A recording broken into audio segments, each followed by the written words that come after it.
le tribalisme utilisé par les membres du gouvernement, les membres du régime du président Paul Biya, depuis belle lurette, surtout à la veille des échéances électorales, notamment le scrutin présidentiel à venir, celui d'octobre 2025. Au cours de cette année, nous observons d'ailleurs une recrudescence des discours haineux et des panélistes qui se font passer pour des nationalistes, des hommes politiques et qui sans doute sont au service de l'État, voire du RDPC, avec pour objectif ultime d'aider le président Biya à s'éterniser au pouvoir à travers un peuple divisé, manipulé et trempé dans la misère depuis bientôt 43 ans. Avant de donner ma sortie, je voudrais d'abord, entre autres, regretter une fois de plus tout ce qui se passe en ce moment donné du côté de Meyo-Centre, dans la région du Sud. Nous avons sans doute été alertés jusqu'à ce matin encore par certains compatriotes qui sans doute restent et demeurent en alerte à l'égard des discours haineux qu'ils ne cessent de recevoir de la part de leurs frères, de leurs sœurs, Camerounais, Camerounaises, originaires de la région du centre et du sud, qui, entre autres, se réclament d'être des autochtones de ces différents villages de la région du sud et qui, sans doute, refusent, entre autres, d'accepter toute autre culture, disent-ils, au sein de la région du sud, à travers des messages et des insultes prononcées par ses compatriotes à l'endroit de leurs frères et sœurs. Je voudrais sans doute, pour ce qui est d'actualité récente, faire ici allusion à cette sortie qui date de quelques heures seulement au niveau de la région du Sud. Après la sortie de la semaine dernière, dans laquelle on pouvait voir le peuple camerounais divisé au niveau de la région du Sud, à Meyo-Centre, à travers des tueries également, des blessés et tout ce qui va avec les divisions dans un pays considéré comme un État de droit où on est censé avoir un chef de l'État, président de la République, chargé de veiller sur le respect de la Constitution, où on a une justice camerounaise qui, en ce moment donné, est prise en otage par un groupuscule de personnalités qui œuvrent au quotidien pour la division du Cameroun afin de mieux s'éterniser au pouvoir et de piller davantage les caisses de l'État. Voici une vidéo récente.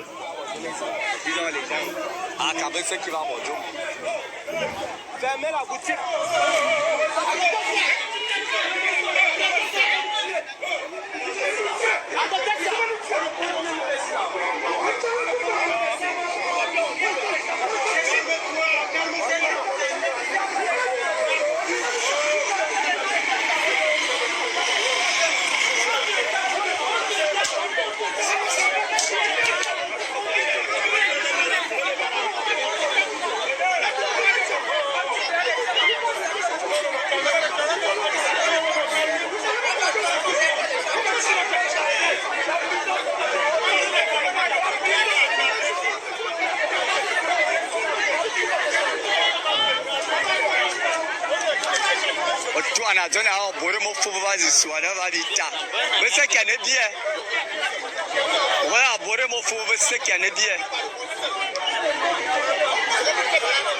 Dans le résultat de 43 ans de règne du président Biya à la tête de l'État.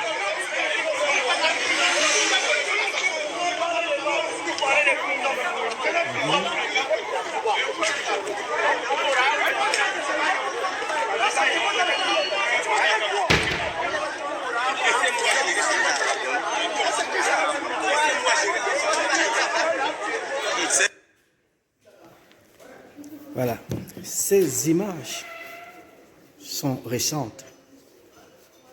Faisons suite également à une autre image que l'on a observée la semaine dernière. que je vais vous faire également réécouter ou alors revivre avant de donner mon avis.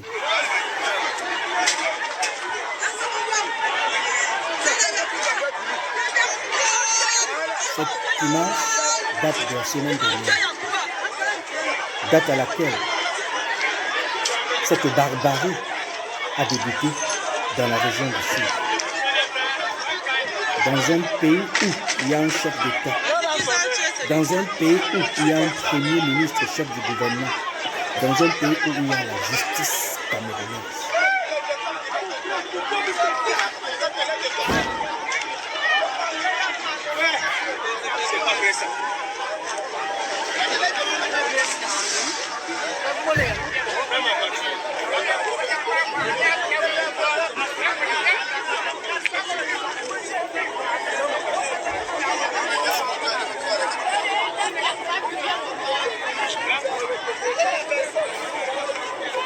Nous sommes comme ça dans la région du Sud.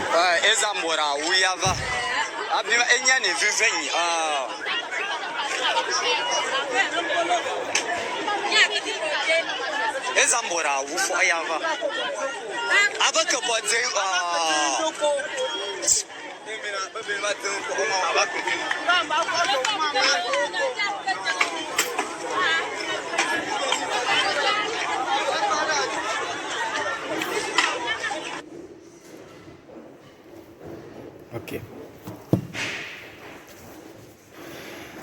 Voilà donc un Cameroun dans lequel nous avons une constitution qui encadre la vie dans la cité. Notre Cameroun, à l'égard de sa constitution, dans son préambule, le peuple camerounais reconnaît que chaque Camerounais a le droit de se fixer un lieu.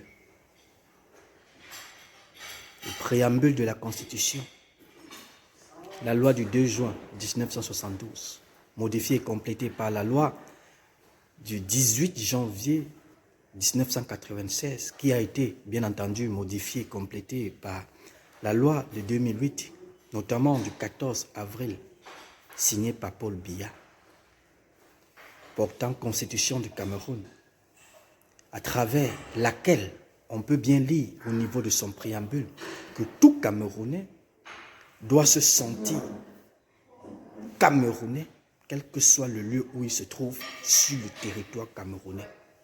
Le Cameroun a 10 régions. Nous avons la région du Sud, qui en ce moment donné est cette région-là qui est celle du chef de l'État, notamment sa région d'origine. Évaluer un chef d'État aussi consiste à palper du doigt l'impact de sa gestion au sein de la population dont il est originaire. S'il faut aller dans le même sens que ces différents politiciens qui, en ce moment donné, essayent d'outrepasser les lois de la République, de clochardiser la justice et de laisser passer autant d'impostures à travers les chaînes de télévision, tout en s'éloignant de la République, en faisant tout simplement croire que le Cameroun est devenu, entre autres, non plus une république unie telle que cela est précisé dans la Constitution, mais plutôt un village, une tribu, une chefferie traditionnelle, pour ne pas dire ainsi, dans laquelle on peut retrouver un roi qui a des notables et qui sans doute décide de faire de sa communauté ce qu'il veut, décide de recevoir telle ou telle communauté conformément à son statut de monarque ou de roi. Mais puisqu'il s'agit d'un pays qui se veut et qui se réclame indépendant, puisqu'il s'agit d'un pays qui se veut et qui se réclame d'être état de droit, je ne saurais donner mon avis face à toutes ces bassesses sans faire allusion à la Constitution, parce que c'est l'ultime levier peuple camerounais qui garantit la liberté d'un peuple dans un pays. Tant que la Constitution ne sera pas respectée dans notre pays, quel que soit le nombre d'incarcérations, d'arrestations, quel que soit le nombre de communiqués qui seront produits par ces personnalités malsaines de la République qui, entre autres, savent tout simplement tromper le peuple camerounais à travers des sorties visant tout simplement à éloigner d'un côté l'objectivité qui n'est rien d'autre que le respect des lois de la République, tout en laissant passer l'imposture et l'esbrouf à travers des discours qui n'ont rien à voir avec le bon sens. Depuis combien d'années il existe des panélistes qui se rendent, qui se baladent et qui se pavanent sur les chaînes de télévision avec des discours à caractère tribal. Dans cette sortie, je ne manquerai pas d'envoyer un message également à Elimbi Lobé. Ce xénophobe, y compris ce tribaliste d'envergure qui, entre autres, en ce moment donné, peut se sentir heureux de voir ce qui se passe aux heures actuelles au niveau de la région du Sud, à l'égard desquels on peut bien sans doute démontrer et affirmer en même temps que ces leçons ont été bien entendues et mises en pratique par ces compatriotes-là qui, en ce moment donné, du côté de la région du Sud, demandent à leurs frères, à leurs sœurs, venant d'autres régions, notamment celle de l'Ouest, de rentrer chez elles. Parce que n'étant pas originaires de la région du Sud. Oui, on en décompte des morts. Oui, on en décompte plusieurs blessés également. Mais la question que je m'en vais poser au peuple camerounais est la suivante. Que fait Elimbi Lobé en liberté?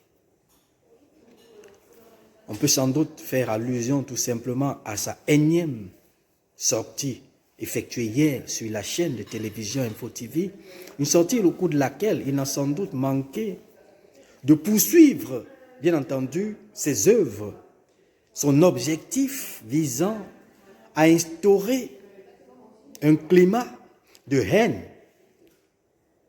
au Cameroun à travers des chaînes de télévision où il se retrouve de façon récurrente et qui sans doute bénéficient d'une protection de la part des membres du régime qui sans doute utilisent le tribalisme comme un outil de conservation du pouvoir et qui, en retour, oublient qu'il existe une constitution qui, tôt ou tard, rendra justice au peuple camerounais que nous sommes.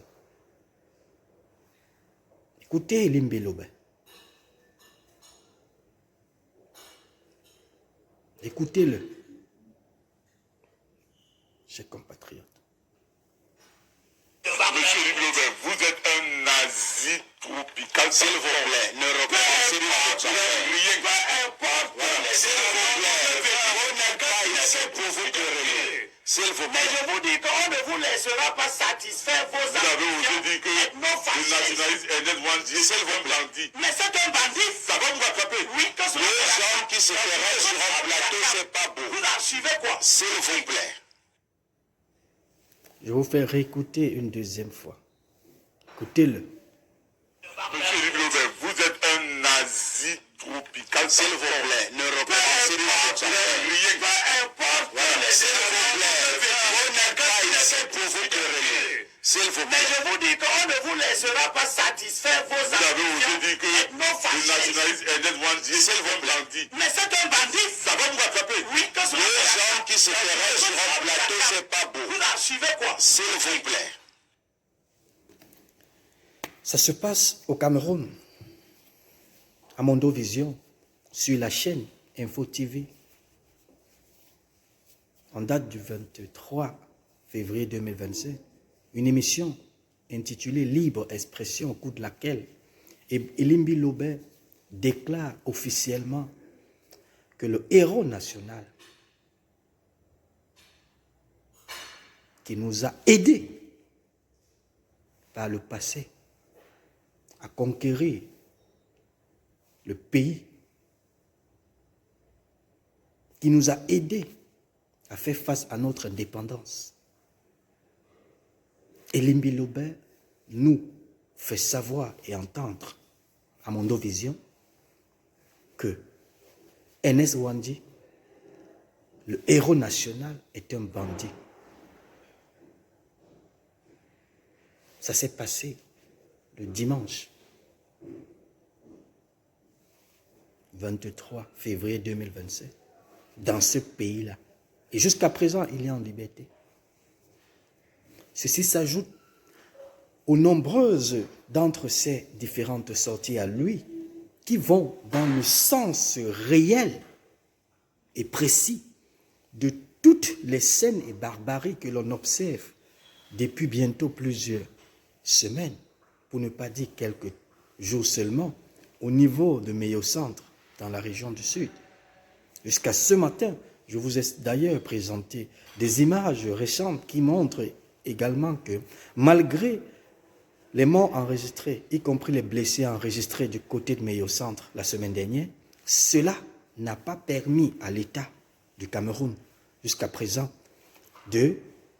d'intervenir en toute urgence, voire de commencer par traquer et arrêter tous ces panélistes qui se pavanent sur les radios et les chaînes de télévision pour soutenir le tribalisme comme Limbi Lobert.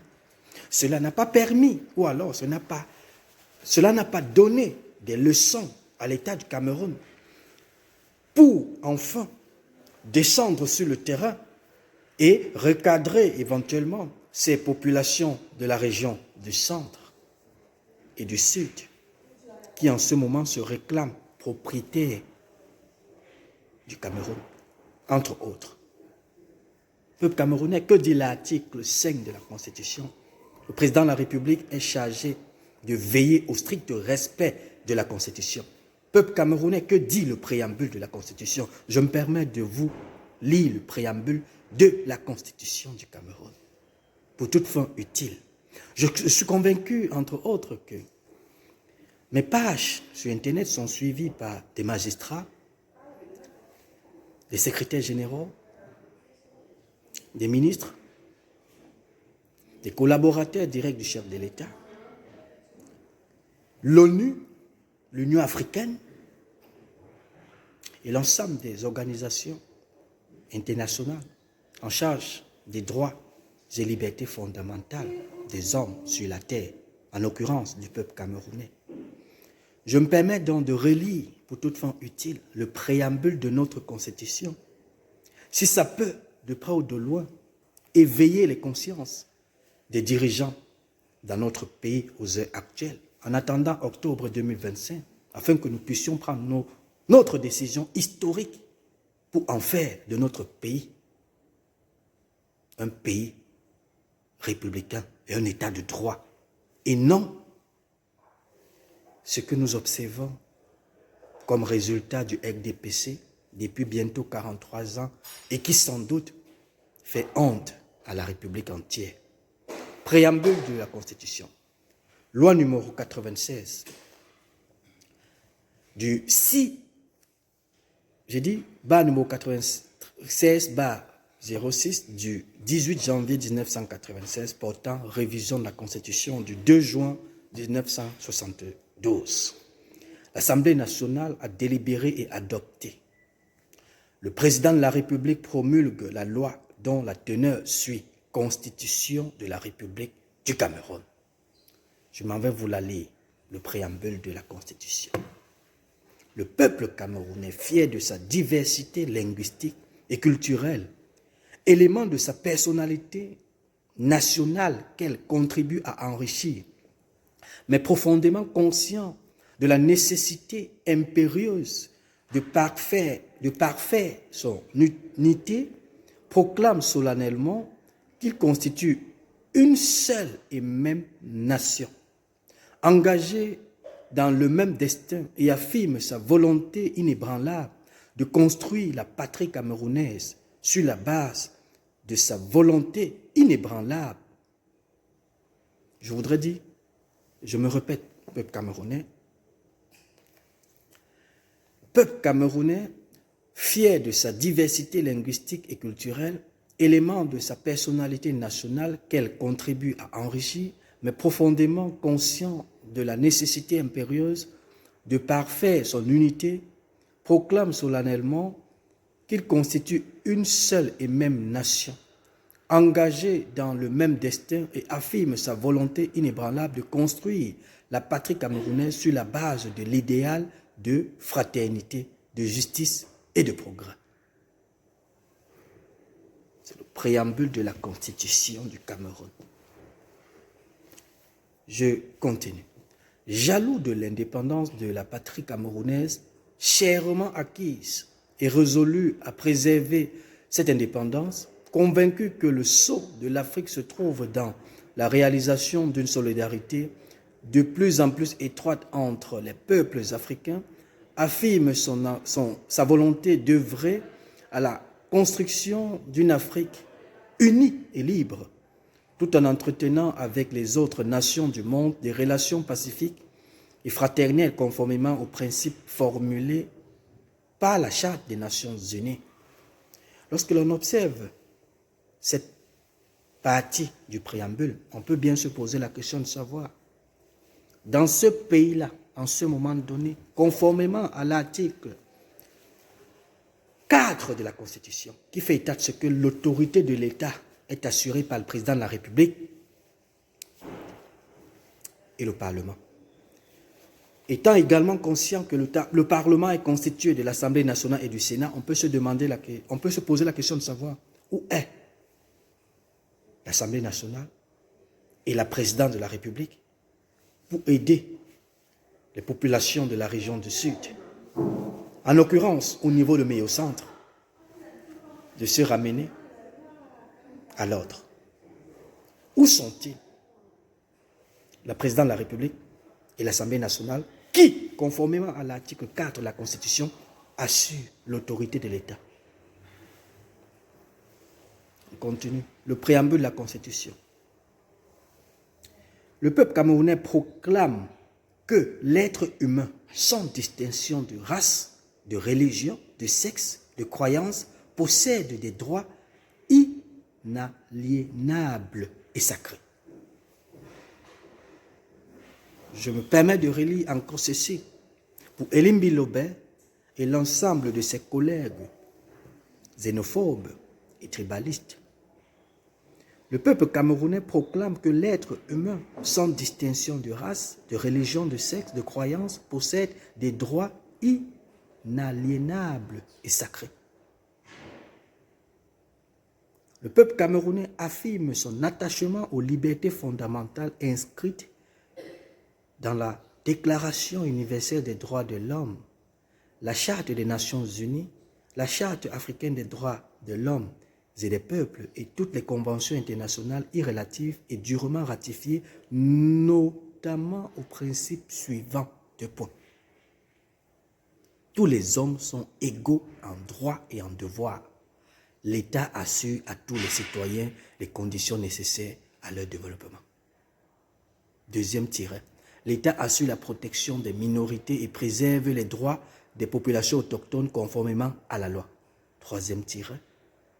La liberté et la sécurité sont garanties à chaque individu dans le respect des droits d'autrui et de l'intérêt supérieur de l'État. Quatrième tiret. Tout homme a le droit de se fixer en tout lieu et de se déplacer librement sous réserve des prescriptions légales relatives à l'ordre, à la sécurité et à la tranquillité publique. Cinquième tiret, le domicile est inviolable. Nulle perquisition ne peut y avoir lieu en vertu de la loi. Le peuple camerounais, c'est le préambule.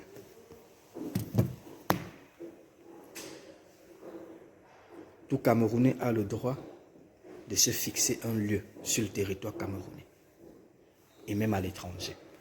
Chaque Camerounais et chaque Camerounaise a le droit de se sentir Camerounais partout dans le monde entier pour ne pas dire seulement au Cameroun. L'État est chargé de veiller au respect de la dignité de l'être humain, de sa sécurité et de ses biens sur le territoire camerounais. C'est le préambule de la Constitution. Je me permets de faire la remarque que le Cameroun, à travers sa Constitution, possède d'éventuels articles qui, entre autres, encadrent les droits fondamentaux et libertés fondamentales de l'être humain, tout en plaçant l'État comme étant le garant et le gardien des droits fondamentaux et libertés fondamentales du citoyen sur le territoire camerounais, notamment.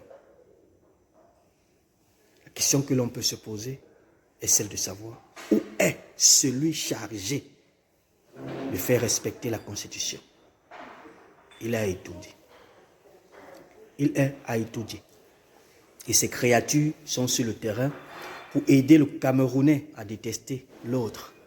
Ces créatures sont sur le terrain pour aider les Camerounais à se diviser afin de mieux permettre au régime dictatorial de s'éterniser au pouvoir, de piller les caisses de l'État et de plonger le pays dans la misère totale. Après la sortie d'Elim Bilobert, nous avons, peuple camerounais, essayé de suivre également le témoignage du secrétaire particulier de notre héros national, Ernest Ouandjé. Après avoir écouté l'imposture orchestrée par Elim Bilobert sur la chaîne de télévision Info TV, à travers laquelle il a sans doute de coutume le privilège d'en utiliser la dite chaîne de télévision pour laisser passer autant d'impostures sans impunité dans un pays qui sans doute a une justice, a un conseil national de la communication qui sans doute sont censés aider le président Biya à faire respecter la loi par l'ensemble des panélistes, par l'ensemble des activistes ou alors hommes politiques qui sans doute laissent passer leur liberté d'opinion, leur liberté d'expression en piétinant les lois de la République. Il s'appelle M. Jacep Mathieu. Il a été secrétaire particulier de Ouandjé Ernest, le leader national camerounais qui a été condamné et exécuté à mort le 15 janvier 1971 à Bafoussam. Je vous prie de l'écouter. Secrétaire particulier du camarade Ernest Ouandjé, qui a été fusillé à Bafoussam le 15 janvier 1971. Il a été fusillé le 15 janvier 1971. Parce qu'après notre arrestation, nous avons été condamnés à mort 6 personnes. Lui, Ernest Ouandjé, Monseigneur Dokmo, Ouamou le Courant, Takala Célestin, Faucine Raphaël et moi. C'était le 5 janvier 1971. 10 jours après, donc le 15 janvier, on est venu prendre 3 personnes, dont Ernest Ouandjé, Faucine Raphaël et Ouamou le Courant, pour aller fusiller à Bafoussam. C'était là la sentence. Et puis après le fusillage, on a dit que notre condamnation est commise à vie. Et c'est après à vie qu'on va ramener ma condamnation à 25 ans. Oui. Que j'ai purgé avant de sortir. Ernest Ouandjé était un leader de l'UPC. Parce que quand Roland Pré est venu ici en 1955, commençait à tuer les UP6. Momier, Ernest Ouandjé et King, ils ont réussi à gagner le Cameroun occidental. Et 2 ans après, en 1957, Le gouvernement britannique les a chassés. Ils ont donc regagné l'extérieur. Et c'est en 1961, en juillet, mi-juillet, je pense le 21 juillet, que Ernest Ouandjé va regagner l'intérieur. Parce qu'il n'y avait plus un leader politique à l'intérieur, puisque Oumyobé a été assassiné en 1958, 13 septembre, si je me souviens bien. Et Momi aussi a été empoisonné en Suisse par un agent français, un secret français. Et il restait donc King et Ernest Ouandjé. Or, King était malade parce qu'il avait beaucoup aussi subi les tortures de la part des colons. Et c'est Ernest Ouandjé qui devait donc rentrer à l'intérieur comme leader politique pour continuer la lutte. C'est ainsi qu'il est rentré et il nous a trouvés. J'étais déjà sous Maquis en 1961. Et quand il est rentré, donc, il a commencé à demander. Il a d'abord fait une assemblée populaire pour prendre l'atmosphère du terrain. Et il a mis sur pied un comité révolutionnaire qui remplaçait la direction de l'UPC qui a été dissoute depuis. Et cette assemblée comprenait 7 dirigeants. C'était une direction provisoire de l'UPC. Et lui-même était président, King est le vice. Il y avait Wungli Massanga, et Ndo Michel, Ndiaweni Kanor, Osenda Afana, Dongo Ndjie. Voilà. Et c'est ainsi qu'il a continué à réorganiser la lutte sous Maquis. Voilà. Ça, c'est le secrétaire particulier du héros national Ernest Ouandjé qui nous raconte, entre autres, l'histoire, ayant vécu, parce que étant présent en ce temps-là, notamment dans les années 50 et 70, notamment, étant également présent lors de l'exécution, après condamnation à mort du héros national Ernest Ouandjé, le 15 janvier 1971 à Bafoussam. Qui est Elim Bilouba? Qui croit pouvoir, en 2025, amener le peuple camerounais à sortir de la lumière avec des déclarations qui puent la xénophobie et le tribalisme, et qui, entre autres, impactent négativement l'image du Cameroun. On peut sans doute comprendre pourquoi dans notre pays, les héros sont réduits à zéro et les cancres, y compris l'ensemble des illettrés qui se baladent et qui se pavanent dans différents postes ministériels, y compris les institutions de l'État en ce moment donné, peuvent se féliciter après avoir réussi certainement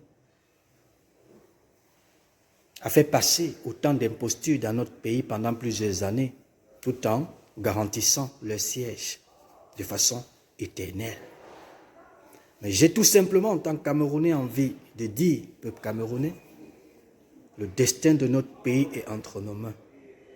Si en octobre 2025, nous ne saisissons pas cette occasion pour stopper la forfaiture qui se prépare et également pour récupérer notre souveraineté nationale afin de faire de ce pays une république et non un village, il nous faudra encore des siècles si jamais nous ratons de saisir cette occasion. En bon entendeur, salut. Je suis Fernand Tech. Bon début de semaine à toutes et à tous et à bientôt.